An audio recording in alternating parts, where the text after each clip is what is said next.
And welcome to the Rick House. Good evening, folks. My name is Cyrus Farmer. I am your host of the Stomp the Tee podcast that you're going to be listening to, that you're going to be watching. Folks, we have a lot to get through tonight. Let me tell you a little bit about what you can expect here. We're going to be talking about a topic that has recently become an issue of discussion in and around Philadelphia about the number of Rocky statues. How many is appropriate? What's planned for the future, and how many do we actually need, if any, to represent the great city of Philadelphia? We'll also be talking about the LIV Golf awarding to Jon Rahm of the individual golf championship in that league's award system. We'll give you a little bit of the details about what happened there and tell you what we think about it.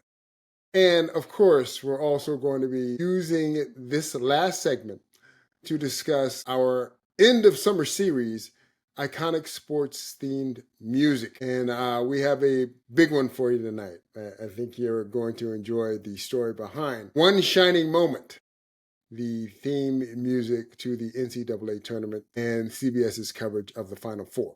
So, without further ado, let's get started. There is an article.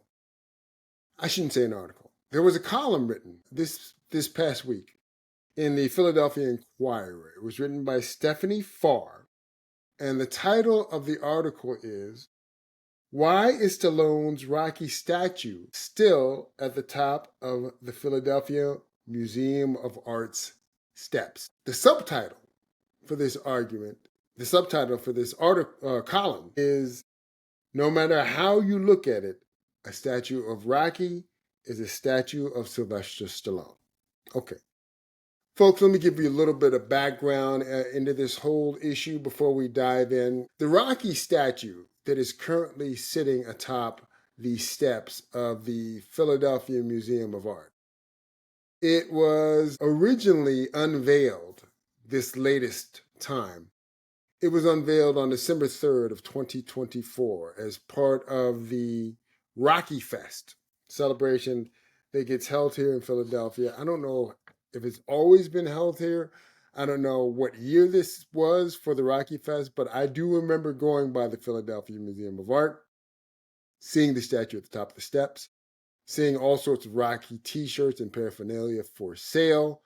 Who knew it was Rocky Fest? So originally, the statue was supposed to be at the top of the museum steps, the Philadelphia Museum of Art, from December 3rd until December 31st, 2024. Okay, so the statue itself was on loan from Sylvester Stallone, who currently lives in Florida. 8 months later, we're in August now, almost the end of August. The statue that Stallone loaned the Rocky Fest promoters is still at the top steps of the Philadelphia Museum of Art. Now, I got to tell you, what is the big deal about that? We'll get into that a little bit later on. But I will say this. The original Rocky statue, the one that you see from the movie Rocky 3, right? That was actually gifted to Philadelphia by Sylvester Stallone shortly after the movie wrapped. And that statue is still at the museum, Philadelphia Museum of Art. But it is now at the bottom right of the steps up to the museum. More about that later. Additionally, the Philadelphia Department of Aviation announced that they intend to buy the third and only remaining casting of the Rocky statue from the artist who created it. His name is A. Thomas Schoenberg, and it's going to be displayed at the Philadelphia International Airport. Where? We're not sure, but the purchase price is rumored to have been $1.5 million for this piece of work. Now, the main question of the column really focuses on, does Philadelphia really need 3 Rocky statues I mean, Rocky is a fictional boxer. We know that. But does Philadelphia need 3 statues of this character to represent Philadelphia? Now, Stephanie Farr also focuses on a few more points.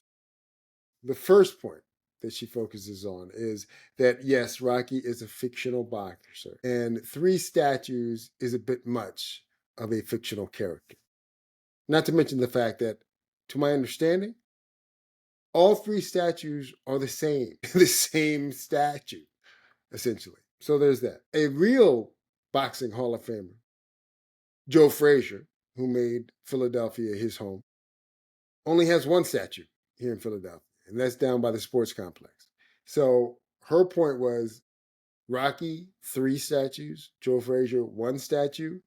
Does this make any sense? Now, her second point in the column is that Stallone is a Trump supporter. Now, her point is, why should Philadelphians celebrate in statue form a man who supports a president who wants to cut funding or edit content around some of Philadelphia's beloved institutions? Institutions such as the Museum of Art, WHYY, which is the National Public Radio Station and public television broadcast station, Independence Hall, and the display for the Liberty Bell, all part of, I think they fall under the umbrella of national parks and the National Park Service. And the Trump administration wants to edit some of the content that's been displayed at some of those locations.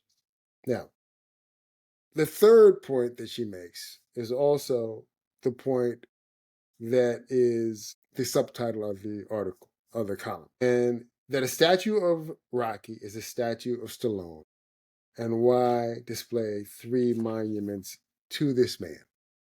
Now, a little more background. Apparently, after Rocky III wrapped in 1981, Stallone wanted the statue to stay at the top of the steps for the Philadelphia Art Museum. I mean, Rocky III was a great movie. If you're Stallone or anyone else, why wouldn't you want it to stay at the top of the art museum steps? The Philadelphia Art Commission, which considered the statue a caricature or a movie prop, right? Derisive air quotes encompassing it, said no to that, and the statue was shipped back to Los Angeles, which I believe was where Stallone was living at the time in 1981. Now, fans in Philadelphia petitioned to bring the statue back, and the city council eventually agreed, exhibiting the statue temporarily at the top of the steps to the Philadelphia Museum of Art, but then relocating the statue to the stadium complex in South Philadelphia. That's where what we call today, Wells Fargo is, Citizens Bank Park, and of course, the Link, home of the Super Bowl champion Philadelphia Eagles. Now, in 1990, the statue, remember, there's only 1 statue, and this is the statue from the actual movie Rocky III. In 1990, the statue was brought back to the steps to film Rocky V, which renewed debate on where the statue should be displayed, but ultimately, after the filming of Rocky V, the statue was shipped back down to the sports complex in South Philadelphia. But in 2006, when Rocky Balboa was released, this was, I guess, the 6th version of Rocky that came out by Sylvester Stallone. This created more debate on the Rocky statue, its place in Philadelphia history, where it should be displayed. And at that point, the city council decided, the city or the city council, one of the two, they're both in the same, who knows. But the city decided at that point, let's display the Rocky statue from Rocky III, and we'll put it to the right of the museum steps at the bottom of those steps. And it's remained there to this very day, in 2006. Now, it's interesting because Stephanie Farr's focus seems to be related to the fact that the second statue the statue that Stallone donated for Rocky Fest is still at the top of the Philadelphia Museum of Art steps 8 months after it was supposed to be gone. It was supposed to be a temporary exhibit. It's interesting because you have to couple that with the fact that she couldn't get any firm answers from anyone. Philadelphia Museum of Art, the organizer Rocky Fest, Stallone himself, his management. She couldn't get any answers as to when this second Rocky statue, literally, it's about 200 yards away from the movie statue, when this was going to be removed from the top of the art museum steps. Now, this statue, if you've been paying attention, and you may or may not have, not everyone is Philadelphia centric when they look at the news or anything else, but I can tell you, this statue has already been a part of the Eagles Super Bowl parade. The Eagles Super Bowl parade ends at the Philadelphia Museum of Art, and the second Rocky statue was featured prominently throughout that celebration and all the speeches. It was also, there's also a question as to whether or not it's been here 8 months longer than originally planned anyway. Is it going to be here for the sesquicentennial, which occurs in 2026? The sesquicentennial is the 200th anniversary of the signing of the Declaration of Independence. We're expecting to have a big celebration about that, not only in Philadelphia, but throughout the country. Also, the World Cup is going to have a couple of stages and matches here in Philadelphia. Will the Rocky statue be here for that? Philadelphia is also going to be hosting the All-Star Game, Major League Baseball's All-Star Game in 2026. Will the Rocky statue be at the top of the steps for that? And let's not forget the fact that 2026 also happens to be the 50th anniversary of the release of the original Rocky movie. So I would be shocked, to answer all of those questions, if the second Rocky statue didn't remain at the top of the steps leading to the Philadelphia Museum of Art through 2026. There are just too many events. There's no reason there's no reason in my mind that it's going to be removed before any of that stuff happens. Well, let's talk about this a little bit, folks, now that you've gotten a little bit of a background. First things first, Philadelphia does not need 3 Rocky statues, especially 2 within a couple hundred yards of each other. I mean, it's overkill. You only need 1 at the museum site. Now, I've seen it in both locations.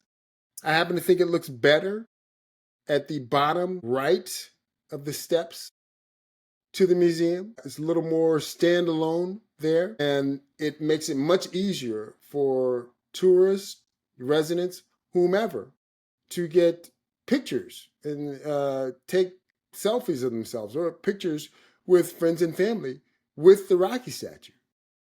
It's off to the side, doesn't really impede traffic to the museum. Now, let's be fair. The museum steps are still a source of fitness for plenty of Philadelphians. A ton of Philadelphians run the Rocky Steps as part of their workout. People do yoga and exercise classes on the steps of the Philadelphia Museum of Art, largely, I'm assuming, inspired from the movie Rocky. So those steps are used not just to enter and exit the museum. But I like the Rocky statue, honestly, to the bottom right, because it's a little more standalone there. And it kind of, to me, it gives you a sense of insular feeling. It's just you and the Rocky statue, kind of with a backdrop of green and not the museum in the back. Now, would it kill me if the Rocky statue was located or relocated at the top of the steps? No, I could live with that. I'm fine with it either way. That is where it was during the movie. Those steps received plenty of traffic regardless. So it's not the end of the world if it stays or is relocated to the top of the steps where the second statue is currently located. But once again, you only need one. You don't need one in both locations. You only need one at the museum site. Secondly, if you disagree with Stallone's politics and you don't think that a statue of Sylvester Stallone should be erected anywhere in Philadelphia, that's fine. I have no problem with that whatsoever. If that's how you feel, I have no problem with that. But what I do have a problem with is this recurring theme that a statue of Rocky, the movie character, is a statue of Sylvester Stallone. Folks, it is not. I mean, look, Sylvester Stallone may not have the acting chops of Robert De Niro or Denzel Washington, or name any actor you consider to be a craftsman or craftsperson at their profession. But Sylvester Stallone, like it or not, is an actor by profession. By definition, that is what Sylvester Stallone is. I have to ask you a question. Copland or Demolition Man, Cliffhanger or Rhinestone or Oscar had been filmed in Philadelphia or set in Philadelphia, and if there was a statue in those movies, one of those movies, would anyone say that the statue of Stallone as a character in any of those movies was a statue of Sylvester Stallone? Of course not. No. There would be a statue of the characters he played. I think it was in a movie called Stop or My Mom Will Shoot as well. Would anyone say that's a statue of that character, that's a statue of Stallone? No. They'd say Stallone in a bad movie. Look, folks, last I checked, Sylvester Stallone has not spent the last 50 years running around in boxing gear or workout sweats in public or on talk shows, promoting himself as the character Rocky. Stallone, to my mind, has done the exact opposite for the last 50 years. He's gone out of his way to wear glasses, and speak educatedly and educated tones about art and so many other topics. Rocky is not the man who plays him. Rocky is a movie character. Sylvester Stallone is an actor. So, with that being said, I just have to make this point. I think sometimes Philadelphians, they get a little too sensitive about Rocky's popularity among a large portion of Philadelphia residents. Some Philadelphians feel like worship or the adoration of a fictional boxer makes Philadelphia, the city, come off as a little bumpkinish, like we believe in this fictional character, Folks, it's not the point. Now, Rocky, think about it. Rocky is a character, and he's adored by so many residents of this city. We all know that he is not real, Rocky. Everyone knows that Rocky is a fictional character. But the inspiration provided by that character and provided by that character's life is very real. I mean, look, people say the same thing about, and I'm not trying to do apples to apples. This is just an example. But people say the same thing about Santa Claus, right? About whether, you believe Santa Claus is fictional or not. I'll leave that up to you. But should we not get in the Christmas spirit because Santa Claus is deemed as fictional? Isn't the Christmas spirit itself real? I happen to believe that it is. Look, I got to tell you, the first time I saw Rocky, I did not see Rocky in a movie theater. I saw it, I think it was broadcast on CBS. I think it was like a movie night on CBS, and we were watching it at my house. And I got to tell you, I was so inspired by the original Rocky. I started trying to work out and do one-handed push-ups. I even drank a raw egg because Rocky drank raw eggs in the movie to prep for his match with Apollo Creed, I got to tell you, was not. It looked better in the movie than it was in real life. Let me put it like that. But that's how inspiring Rocky was to me as a child. And, I still think that Rocky has a large amount of inspirational value to anyone who's ever seen the film, any of the films. I have to say, the other thing that strikes me is that Rocky's relationship to Philadelphia is totally, totally unique. I mean, what other character in film, TV, music, or books has such a strong connection between that character and the city that character is supposedly from? Off the top of my head, the only thing I can think of that comes close is Miami Vice. There was a time when if you being a non-resident of Miami, if you thought about Miami, you thought about Miami Vice, you thought about Crockett and Tubbs. Now, that television show obviously had a shelf life, and its style was dated right now. But at the time it was released, at the time that show was on the air, when I thought Miami, I thought Miami Vice. Now, I'm not sure what the residents of Miami thought. I don't know if the residents felt like Crockett and Tubbs kind of represented them, but I would probably bet money that they were more aligned with having Crockett and Tubbs represent Miami than Tony Montana represent Miami. So obviously another fictional character, the lead character in Scarface with Al Pacino. Who knows? The point is this: Rocky as a character is a timeless character. Philadelphia, don't be so sensitive. Embrace the fact that this character, for whatever reason, happened to be set in Philadelphia. It is almost a quintessentially Philadelphian character. So there's no reason to be embarrassed by any affinity that you have for Rocky, the character. Let's be fair. Again, you only need 2 statues of Rocky in this town. One at the Museum of Art, whether it's at the top of the steps or at the bottom right, and the one that is supposedly coming to the Philadelphia International Airport. That's it. 2 is plenty. 3, especially 2 within a couple hundred yards of each other, that would be a little bumpkinish. So let's keep it to 2, please. And be happy. Philadelphia should be proud that you have Rocky representing you. Anyway, second topic. Folks, I'm going to read this so I get this correct.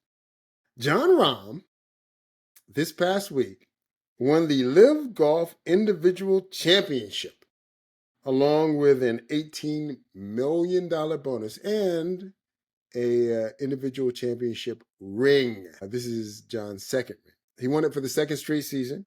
And this season is a year in which he did not win a single tournament, but edged out Joaquin Niemann for the crown.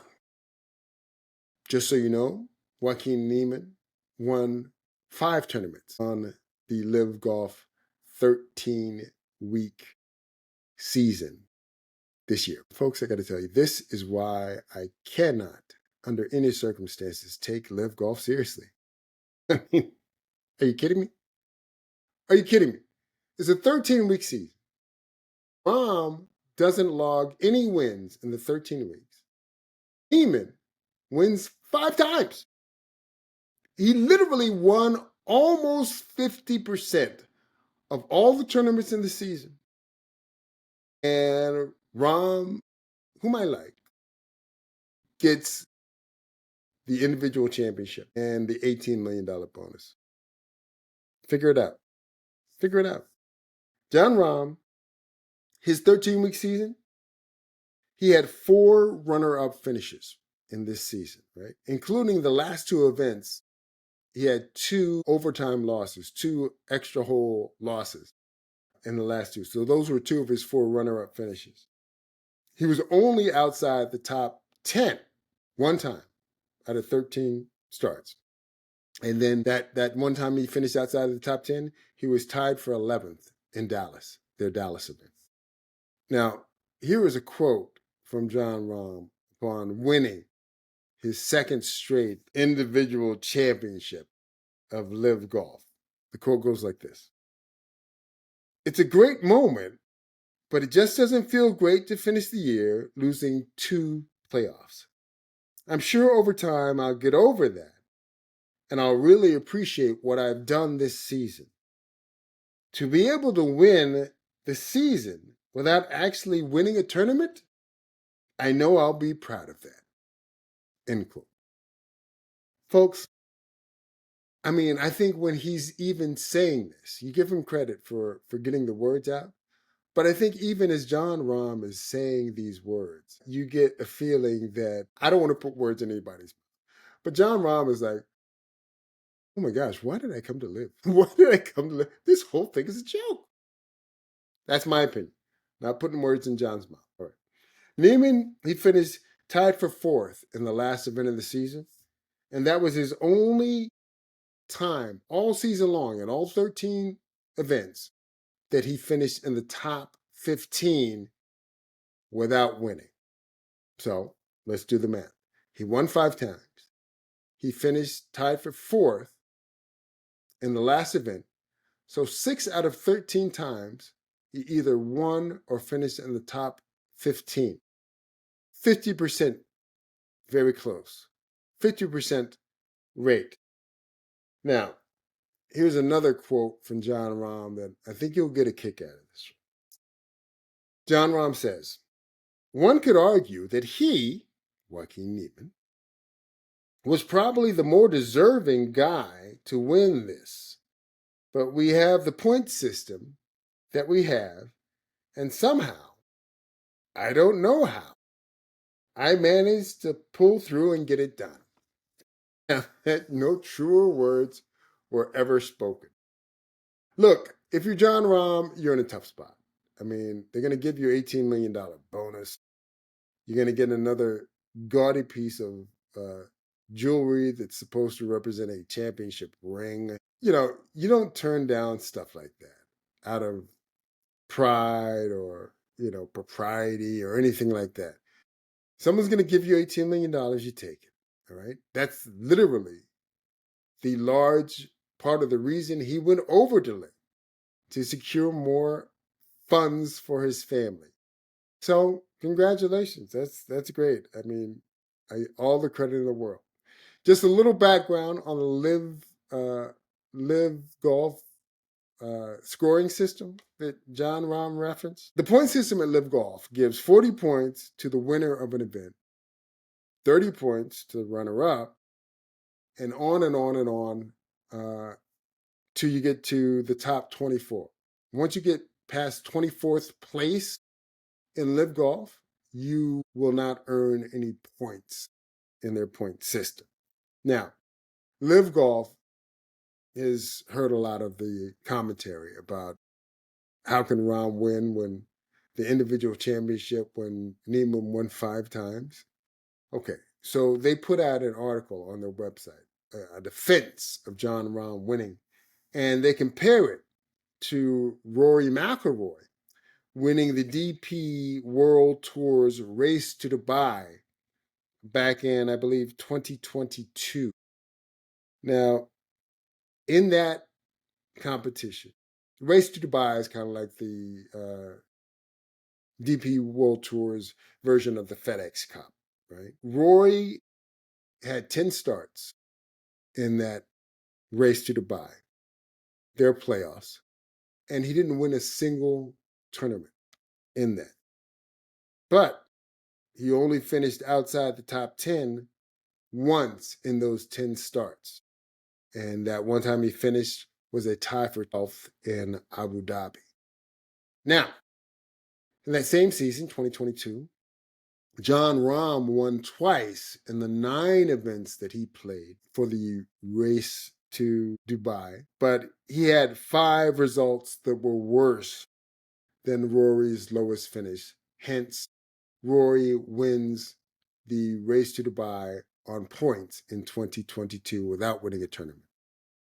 Folks, there's a big difference between winning 2 tournaments and not actually winning the race to Dubai and winning 5 tournaments on the LIV golf circuit and not winning the individual golf championship. I mean, there's just a big difference. That five win total by Joaquin Niemann, by the way, is the most wins in the history of LIV golf in a single season in their short history. So chew on that for a little while. I mean, LIV golf, boy oh boy, I just can't take it seriously. The music, the shotgun stars, 54 versus 72 holes, boy, I just can't take it seriously. Anyway, so that is the story of Jon Rahm. Congratulations to Jon Rahm, by the way, for winning the individual golf championship of LIV golf. So on to our sports theme music, our end of summer series. And as I said in the intro, we're going to be talking about an iconic piece of music, One Shining Moment, which is the theme song for the CBS's coverage of the Final Four. It's played at the end of every national championship game with clips of not only the victors, but clips of big moments that happen throughout the entire tournament. It's iconic. One Shining Moment was written in 1986 by a man named Dave Barrett. Dave happened to be friends with a man named Armin Katayan. Armin, those of you who follow sports, is a very well-known, respected sports journalist. Armin was writing for Sports Illustrated at the time. He's gone on subsequently to work for CBS, HBO Sports. He wrote the book about Tiger that came out a couple years ago, kind of like an expose kind of book. Very well-respected sports journalist. So Barrett writes this song about basketball. Apparently, he's watching clips of Larry Bird back in 1986 and writes this song, One Shining Moment. And he records it and he gives the cassette to Armin Katayan. Now, unbeknownst to Dave Barrett, Armin Katayan listens to the song and he walks the cassette over to CBS Sports in New York. And all he does is he goes into someone's office and he says, listen to this. Folks, CBS loves the song. They call up Dave Barrett. They're like, hey, we'd love to use your song. We love it. We think it's great. In fact, we're going to be broadcasting the Super Bowl this year. Would it be okay with you if we played it for the Super Bowl? Dave Barrett, of course, says, yeah, that'd be great. Play my song on the Super Bowl. Go crazy. Now, this was the Super Bowl of the 86 season. So the participants were the New York Giants and the Denver Broncos. Now, I think most of you remember Giants killed the Broncos in that game. The Broncos got killed in every Super Bowl until they got Terrell Davis. And apparently the broadcast ran long. The post-game coverage ran long. And they were going to play it. CBS was going to play One Shining Moment after the coverage. It's kind of like a wrap-up song. But the coverage ran long, so the song was never played. Barrett is, of course, disappointed. I'm sure he told all sorts of friends and family, hey guys, my song's going to be on. What a nightmare. My song's going to be on after the Super Bowl. Make sure you tune in and watch. And of course, they don't play the song. It sucks. So CBS calls Barrett a couple of weeks later. They're like, look, Dave. We love the song. We still love the song, all right? We got a tournament coming up. We'd like to use it for that if you don't mind. Dave Barrett said, yeah, go ahead, go crazy. And of course, this is when the song debuts after the Indiana-Syracuse championship game of 1987. Happened to be a great game. And the song is rolled in and has been part of CBS's coverage ever since. I mean, One Shining Moment. Now, I've had mixed feelings about One Shining Moment on and off. I mean, there is no question it is an iconic song. But sometimes I feel like it's a little too sappy. But I think I don't know. It may have less to do with the song than it has to do with CBS. Sometimes I think they can be a little heavy-handed on sentiment. It's not a crime to be sentimental, but sometimes I think they go a little overboard. So the song itself is fine. I love the instrumental, which is great. And for years, I think, past few years, they've had Luther Vandross sing the version of the lyrics that are known today. But One Shining Moment is certainly iconic. It is certainly fits right in with our iconic sports theme music. And I really, really have enjoyed this series, folks. I hope you have too. It's been a lot of fun for me to get into. We'll have one more segment to end the summer next week. Can't wait to tell you all about that. But for now, that is the show for tonight. Thank you so much for watching, as always. Thank you so much for listening, as always. My name is Cyrus Farmer. This is the Stomp the Tee podcast. And as always, we will see you on the first tee.